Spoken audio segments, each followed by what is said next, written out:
Sim, eu assisti o Rei Leão e tem lições valiosíssimas sobre o ser humano e eu quero compartilhar 5 das mais importantes que eu encontrei no filme agora com você. Fala mestre, aqui é o Thiago Burigato e hoje vamos falar sobre Rei Leão, vamos falar dos ensinamentos e do que aquele filme mostra para nós sobre a essência do ser humano e sobre a realidade do ser humano. Mas antes, poxa, gosta do meu trabalho? Deixa o seu like para o YouTube mostrar esse vídeo para mais pessoas e se inscreva no canal para aumentar a nossa comunidade e também para você ser avisado sempre que tiver conteúdos novos aqui no canal, beleza? Vamos lá então, ó, vamos logo às lições. Primeira lição fundamental. Não duvide ou não subestime a capacidade de alguém ser cruel com você. Vamos lá, muito do que eu falo aqui é sobre lidar com o lado mais obscuro do ser humano, o lado manipulador, o lado agressivo-passivo, enfim, todas as vertentes que tem ali do controlar o outro ser humano, né? E nós somos, em essência, assim, nós queremos exercer controle sobre outras pessoas. A própria criança tenta exercer controle sobre os pais, berrando, fazendo birra, chorando e por aí vai. Então, a essência do ser humano é voltada a isso, queremos exercer poder, certo? E basicamente ali na história, o que acontece? O Mufasa, o grande rei poderoso e por aí vai, tem um irmão extremamente invejoso, que é o Scar, que assim, porque quer estar no lugar do Mufasa, ele que queria ser o rei ali, né, da floresta e por aí vai. E aí, no Scar, de certa forma, é interessante que no Scar tem praticamente todos os lados negativos do ser humano aflorado nele, né? O ego inflado, ele acha que ele que deveria ser o rei, ele tem muita inveja, ele não consegue engolir, né, a humilhação do irmão, mesmo que mais velho, ser o mais forte e ser o rei e por aí vai. E obviamente mostra ali que ele vai contaminando, né, pelo lado mais fraco, que no caso é o Simba, através da mentalidade infantil, da ingenuidade dele, ele vai colocando todo o reino em risco, o Simba em risco, a família do Simba, o Mufasa, enfim, todo mundo em risco através do envenenamento de ideias, né, através da manipulação ali com o Simba, né? Agora olha só, que interessante, nós todos temos relacionamentos tóxicos na vida.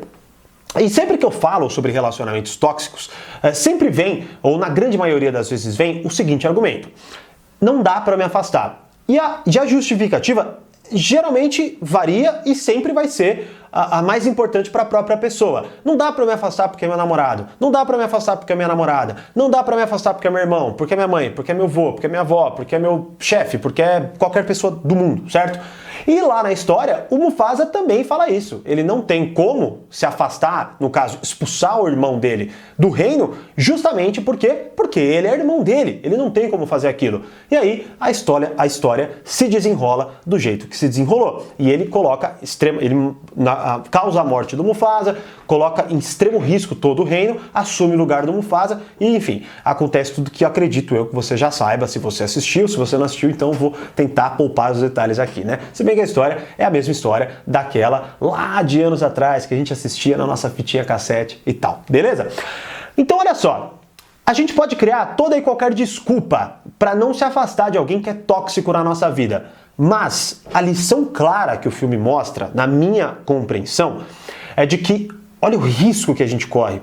Por mais que você tenha um fortíssimo argumento, o meu convite é que você questione esse argumento. É que no mínimo você olha e não subestima a capacidade dessa pessoa de infectar a sua vida, de fato te prejudicar, de fato fazer mal para você. Infelizmente, os seres humanos têm essa característica, todos nós temos. A diferença é que, enfim, por diversos fatores, alguns têm uma influência maior do seu lado negativo, outros do seu lado positivo, e por aí vai. Não é esse o ponto. A ideia básica é simples. Existem relacionamentos tóxicos e não importa o argumento que você coloque, a capacidade de alguém te prejudicar não deve ser subestimada, né? Fala subestimada, beleza? Então compreenda como que é e de fato questione seus argumentos, pois uma das melhores estratégias para lidar com alguém tóxico é se afastar, beleza? E é claro que não dá pra fazer a história diferente e saber como que ela se daria dali em diante. Mas se o Mufasa tivesse expulsado o Scar do reino,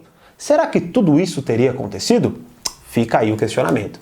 Segunda lição, Hakuna Matata, mas só se você for uma criança. Interessante que, até onde eu sei, Hakuna Matata é uma expressão africana, e aí ela diz, ela está muito ligada à filosofia estoica, que seria basicamente a gente esquecer o passado, focar no presente e dali fazer o nosso melhor, certo? Agora olha só que interessante. O Hakuna Matata, essa postura em relação à vida, ela é extremamente mais fácil em crianças.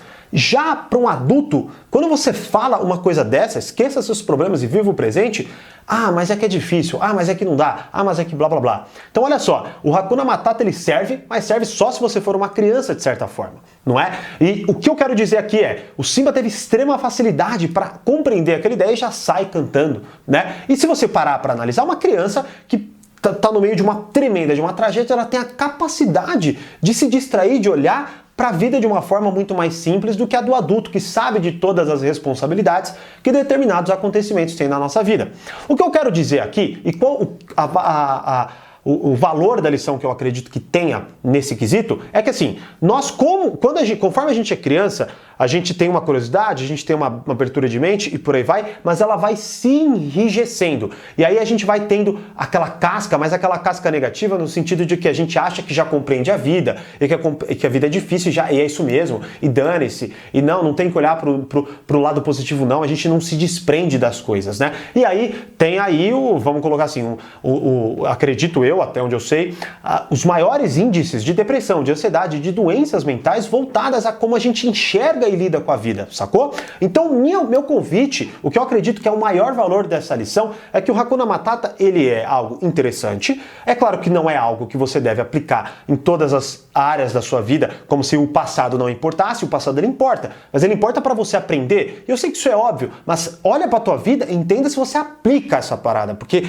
de obviedade eu sei que existem várias, mas a questão é, você considera o óbvio na sua vida? Você aplica o óbvio na sua vida? Então, olha para o seu passado com um tom de aprendizado. Se você tiver que sofrer, faça com que aquele sofrimento seja o menor possível, no sentido de menor escala, né? Eu acho interessante, eu não lembro com quem que eu vi isso, acho que foi com Sam Harris, um cara extremamente renomado de meditação e por aí vai. Ele diz que é o seguinte, a minha regra de vida é, e eu não lembro se é o Sam Harris, eu tô tentando lembrar que foi algum podcast que eu ouvi, mas eu acredito que é.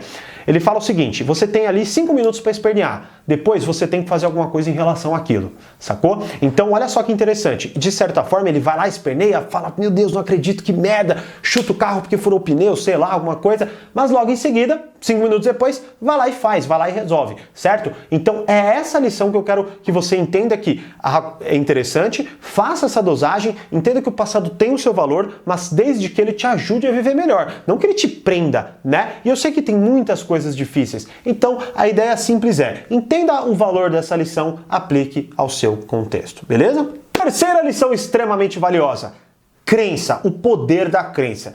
Não sei se vocês perceberam, mas obviamente perceberam, acredito eu, que é a partir do momento que ele começa a viver com o Timão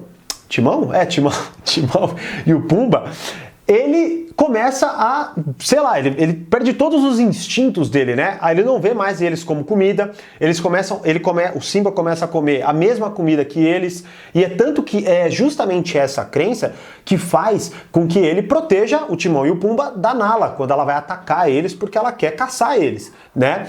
E outra hora que a crença é muito, muito, muito importante, é que quando o Scar põe na cabeça dele, lá quando o Simba é criança e o pai dele morre, ele coloca na cabeça do Simba que a culpa é dele, né? E aí aquilo é tão forte que aquilo paralisa o Simba. Tanto que lá no finalzinho, ele quase tem o mesmo final trágico que o pai, justamente por acreditar que ele é o responsável pela morte do pai e que, na verdade, ele não merece ser o rei, ele não merece estar lá na família, ele não merece estar lá no reino dele. Então, olha só como a crença do Simba tira todo o poder do Simba. Ele não caça, ele não faz nada com o potencial de leão que ele tem ali. E aí, ele é a peça-chave para o reino dele todo, né? Prosperar, para a família dele prosperar, para os leões e por aí vai. e a crença dele impede que ele faça isso. E aí, o Scar, que é um exímio manipulador, consegue ativar essa crença negativa dele e faz com que ele não consiga usar o poder dele em determinado momento. Até que ele só consegue quando o Scar fala pra ele, de fato, que na verdade foi o próprio Scar que matou o pai dele, e aí ele se desprende daquela crença e toda a força dele volta, e aí ele ganha, assume e por aí vai, né? O que eu quero mostrar pra você então é que você tem várias crenças, eu tenho várias crenças, todos nós temos várias crenças. Agora, qual é o poder da sua crença? E assim, eu quero simplificar ao máximo. Olha para a tua crença, aquela crença X, qualquer crença que você tenha, olha para ela e pensa, ela te fortalece ou ela te enfraquece? E principalmente as crenças que você tem em relação a si mesmo. Eu não consigo, eu não sou capaz, eu sou burro, eu não sou esperto. Questiona essas crenças. No mínimo, fala, peraí, essa crença é verdade? No caso, poxa, todo homem não presta. Peraí, deixa eu pensar em um homem que presta. Toda mulher não presta. Peraí, deixa eu pensar em uma mulher que presta. Questiona a sua crença. Ah, o pobre, o rico é todos os ricos são mentirosos, ladrões, tal. Peraí, deixa eu ver se eu conheço um rico que não é.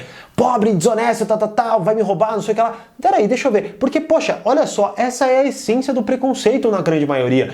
O preconceito vem de uma crença que você tem em relação a algo que já existe. Você acredita que é aquilo. Sacou? E você não se abre a mais nada. Isso é muito, muito importante você questionar. Sacou? Então faça isso e faça isso consigo mesmo. Pô, não consigo. Peraí, por que eu não consigo? E se eu conseguisse? Como seria a minha vida? Questione suas crenças, pois elas podem estar limitando muito o seu poder, mas podem também impulsionar o seu poder. E ficou bem claro isso quando o Simba, primeiro, é enfraquecido e depois extremamente fortalecido pela sua crença. Quarto ponto, preguiça. Agora vamos falar um pouco do outro lado. Você viu, as hienas, no caso ali o Scar falou, mate o Simba. As hienas foram matar o Simba, mas aí no meio da caça ele caiu, foi lá para baixo. As hienas preguiçosas como são, a gente vai ter que descer lá para ver. Não é possível que ele sobreviveu. A gente fala que a gente viu ele e que ele estava morto. Beleza? Beleza. E foram embora.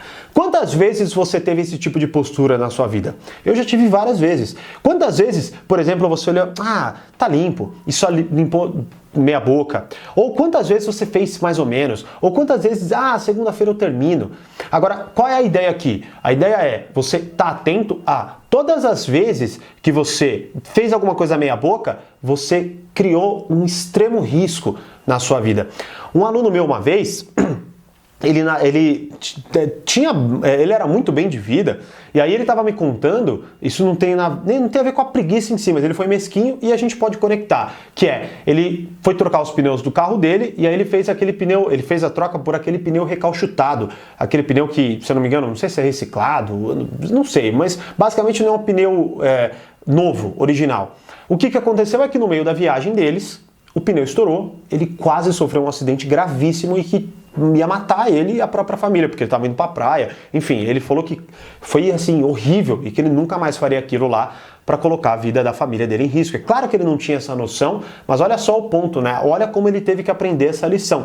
A ideia é que se você olha para as coisas da sua vida e faz bem feitas, né? Você tem a possibilidade ou a segurança de poder lidar com aquilo de forma muito mais positiva. No caso do Rei Leão, foi exatamente essa atitude que fez com que eles, que tinham tomado todo o poder, perdessem tudo e se matassem ali, né, no final do filme.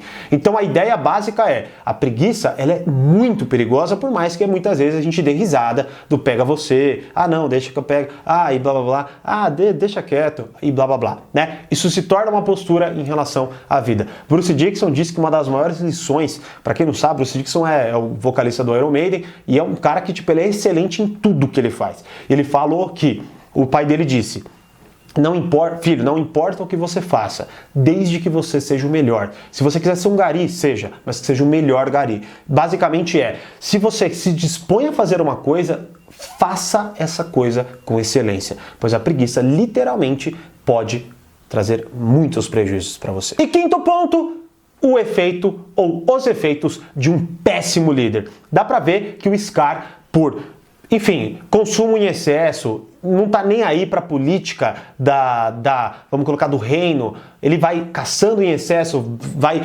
tratando todo mundo muito mal, ele vai criando toda aquela áurea negativa, né? Isso vamos colocar assim, é o efeito de nem dá para se colocar como um líder, mas uma pessoa que está em posição de liderar, mas que contamina o ambiente. Entenda, se você é um líder, e aqui a gente coloque o líder como aquele cara que manda em um monte de gente numa empresa. Não é isso, né? Você pai é um líder, você mãe é um líder, você que tem um grupo que te ouve, você é um líder. Basicamente as pessoas pegam por cultura o que você faz, o que você fala, como você age, e aquilo reverbera para tudo. Logo, um mau líder tende a ter um péssimo ambiente, e se esse é o seu caso, eu oriento muito que você olhe com muito carinho para como você está se portando, pois a maioria das pessoas estão agindo e estão praticando os mesmos atos que você, e vamos colocar assim, a saúde do ambiente depende muito do líder. E para mim fica muito claro que quando o Mufasa tá lá, tudo é fantástico. Quando o Scar tá lá, tudo é uma porcaria. E quando o Simba volta, tudo é fantástico. Claro que a gente sabe que não é tão simples assim, e nem é essa a ideia, obviamente, do filme. Mas basicamente a gente tem que entender que são posturas que fazem com que aquilo dê certo ou aquilo dê errado. E você, que está em posição de líder, que praticamente somos todos nós, tem essa função. E para você, qual foi a lição mais valiosa do Rei Leão? Deixa aqui nos comentários e, como eu sempre digo, mais poder, mais controle. Grande abraço e até o próximo vídeo.